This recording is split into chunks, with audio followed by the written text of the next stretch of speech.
The Whispering Well. Deep within the choking vines of the Blackwood Valley, Silas discovered a structure that shouldn't have existed. It was a well, built of jagged, moss-slicked stones that seemed to swallow the light. While the rest of the woods were alive with the chirping of insects, this clearing was deathly silent, save for a low, vibrating hum that resonated in Silas's very bones. He brushed away the dead leaves, feeling a chill that had nothing to do with the autumn air. Silas leaned over the crumbling edge and peered into the darkness. There was no reflection of the sky, only an infinite, ink-black void.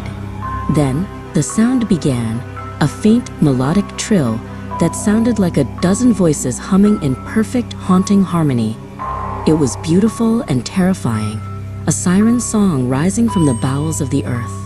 Silas felt a strange pull in his chest, an urge to lean further into the damp, cold breath of the pit. Back in the village, Silas scoured the local archives, finding a leather-bound ledger hidden in the dark records section. It was a list of names dating back a century, each followed by a single word, claimed. The entries described a singing well that didn't just take lives, but took voices, adding them to a collective, subterranean choir. He traced a finger over the last entry, a name from only 10 years ago, feeling the rough texture of the stained paper. Hester, the local blacksmith's daughter, found Silas in the archives, and her face went pale. "You've been to the clearing," she whispered, her voice tight with dread. "My grandmother used to say the well is a mouth that never fills. If you listen to the song, you become part of the arrangement. Once the harmony finds your frequency, you belong to the chorus." She gripped his arm, trying to pull him away from his grim research. That night, the song followed Silas home. It vibrated through the floorboards and hummed in the plumbing. Unable to resist the call, he walked back into the woods under a moonless sky. The well was waiting, its stones now glistening as if sweating. The singing was no longer a hum. It was a roar of thousands of overlapping whispers, calling his name in a melody that felt like a physical weight on his shoulders. As Silas reached the stone rim, the black liquid inside began to rise. It wasn't water.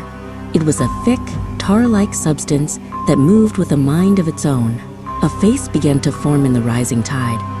Not a human face, but a shifting mask of 1,000 different features, flickering like a film reel. A hand made of liquid shadow reached over the edge, its fingers long and tapering into mist. Hester arrived at the clearing, guided by a sense of impending doom. She found Silas standing on the very lip of the well, his toes hanging over the abyss. He wasn't screaming, he was singing. His jaw was unhinged at an impossible angle, and his voice had transformed into a multi-tonal chord that matched the roar from the pit.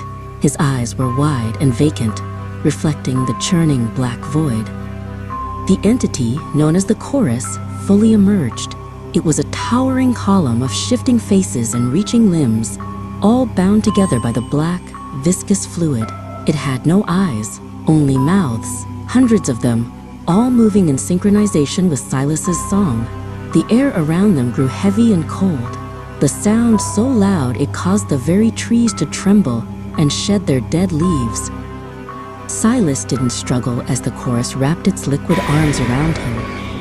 As the dark substance touched his skin, his body began to lose its shape, turning into a trail of gray smoke that was sucked into one of the entity's many open mouths. His physical form vanished, leaving only a shimmering, ghostly outline that was pulled down into the depths of the stone well. The next morning, the forest was quiet again. Hester stood at the edge of the well, clutching Silas's discarded jacket. She leaned over the edge, her heart pounding against her ribs. The well was empty, the black liquid gone. But as she listened, a new voice joined the faint, distant hum from below. It was Silas's voice, clear and mournful, singing a solo that would eventually be swallowed by the harmony.